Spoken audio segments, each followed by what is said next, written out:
फरहान बुखारी साहब हमारे साथ मौजूद है। बुखारी साहब, बदकिस्मती है हमारी, मेरे जो है इंडिया ने मेरे ख्याल में 1993-94 के अंदर एक ही IMF का जो है पैकेज लिया था। उसके बाद उन्होंने अपने जो हाउस इन ऑर्डर किया और अपनी मैशत को संभाला दिया। नाज़रीन, इस वक्त हमारे जो फॉरेन एक्सचेंज के रिजर्व हैं जो 8-10 बिलियन के इर्द गिर्द घूमते रहते हैं, इंडिया के कुछ 700 बिलियन अरब जो है, जो 700 अरब डॉलर के उनके रिजर्व है। आप अंदाजा कर रहे हैं कि फर्क कितना पड़ गया है। तो एक तो ये बताइएगा फरहान बुखारी साहब, ये एक आ गया पैकेज, ये 24वें मेरे ख्याल में, अब 25वें की हम तैयारी कर रहे हैं। तो एक तो ये इसका जो इम्पैक्ट आएगा उसका बताइएगा, बाकी ये कब तक हम निकल पाएंगे, ये जो एक विशियस साइकिल है IMF के जो पैकेजेस का, जो डील्स का। जी बहुत शुक्रिया खावर कुम्बन साहब। ये एलामिया जो आपने जिसका तस्करा किया, ये कोई एक अजीब सी सूरत हाल है। अगर आप इसका मुवाजना करें तो जिन इस्लाहात की इस एलामिया में बात की गई है, वो मेरे ख्याल में आज से 20 साल पहले वाले एलामिया में भी शायद यही बातें, इससे मिलती जुलती बातें की गई थी। और पाकिस्तान की बदकिस्मती ये है कि इस्लाहात की बातें तो बहुत होती हैं लेकिन इस्लाहात होती नहीं। ये जो मौजूदा हुकूमत है, माजी में इनकी भी डीलिंग्स रही IMF के साथ और इन्होंने भी वहाँ पे वादे किए इस्लाहात के, लेकिन वो इस्लाहात ना हो कि नहीं। और दूसरी हुकूमतों का भी हाल यही रहा है। तो कोई अभी यकीनी तौर पे ये नहीं कहा जा सकता कि हम इस अगले IMF प्रोग्राम में कामयाबी से दाखिल हो सकेंगे और कामयाबी से उसमें से निकल सकेंगे। एक तो ये बहुत बड़ा सवाल है। दूसरा ये कि पाकिस्तान की एक अजीब रवायत रही है कि मजीद मकरूज होते हैं तो उस पर कर्ज लेने पे खुशियां मनाते हैं।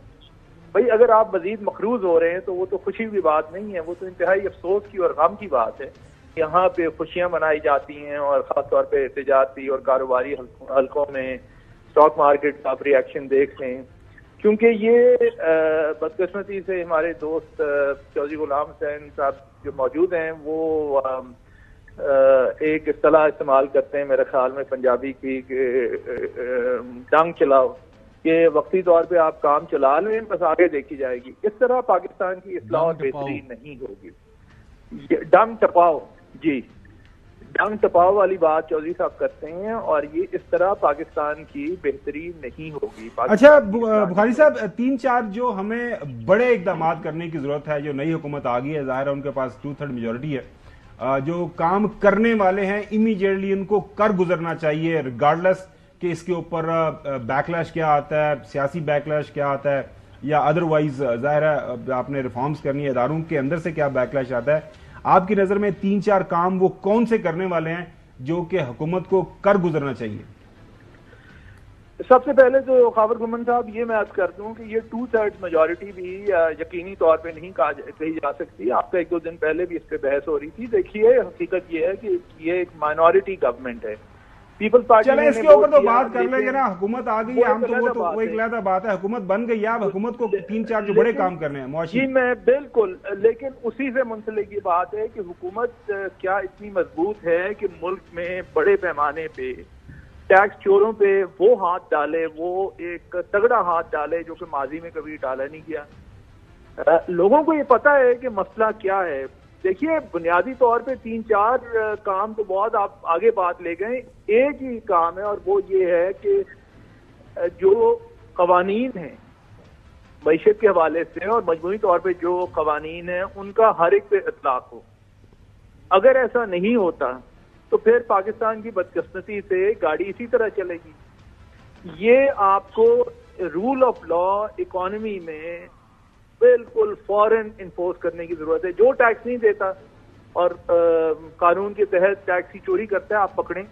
आपको कोई याद पड़ता है आखिरी दफा कब पाकिस्तान में बड़े पैमाने पे टैक्स चोरी में या करप्शन के हवाले से लोगों पे हाथ पड़ा था? मेरे ख्याल में वो तो आखिरी दफा शायद जनरल मुशर्रफ के जमाने हुकूमत में जनरल अमजद नैब के सरबराह थे, तब हाथ पड़ा था और वो एक ही वाकया था। उसके बाद तो हम हर हुकूमत और हर हुक्मरान तबका कॉम्प्रोमाइज से कॉम्प्रोमाइज करते हैं। नहीं 190 मिलियन पाउंड पर फरहान साहब अभी केस चल रहा है बानी चेयरमैन तहरीक इंसाफ पर, आपको शायद मेरे ख्याल से वो रोजा लगा हुआ है। जी उनके ऊपर केस चल रहा है, करप्शन और प्रैक्टिस का केस है।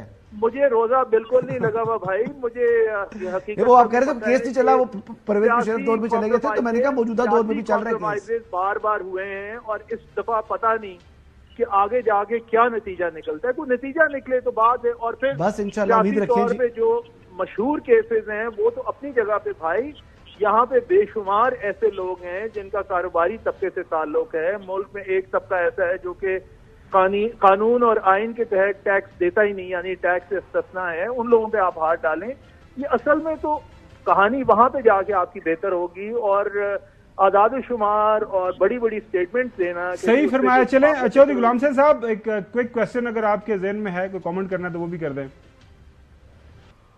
नहीं, मैं तो ये पूछ रहा हूँ कि ये तो आपको कर्ज तो मिल गया है, इकोनॉमिक एक्टिविटी जनरेट होती है कि नहीं, जो कारखाने बंद है वो चलते हैं कि नहीं, रोजगार के मौके फायदा होते हैं कि नहीं, महंगाई नीचे आती है कि नहीं, और ये फाड़ लो और ये डंग टपाओ काम जड़ा है ये कितने दिन काम आएगा। अच्छा बुखारी साहब, वन लास्ट क्वेश्चन आपसे ये मैं पूछना चाह रहा हूँ कि ये तो बता दिया आपने कि हमें ये करना है, टैक्स चोरी को भी रोकना है। एक बड़ा मसला रहा है हमारा, हर हुकूमत ने कोशिश की है ये निजकारी की, लेकिन वो काम शुरू होता है फिर वो बिटवीन द ट्रैक्स कहीं वो उनका जो फ्यूल खत्म हो जाता है या विल पावर खत्म हो जाती है। तो आपको लग रहा है कि इस दफा ये जो निजकारी वाला मामला है इसको हम अबूर कर पाएंगे? इतनी दफा वादे हुए हैं और इतनी दफा नाकामी हुई है कि अब जब देखेंगे तो फिर यकीन करेंगे, मैं तो ये समझता हूँ।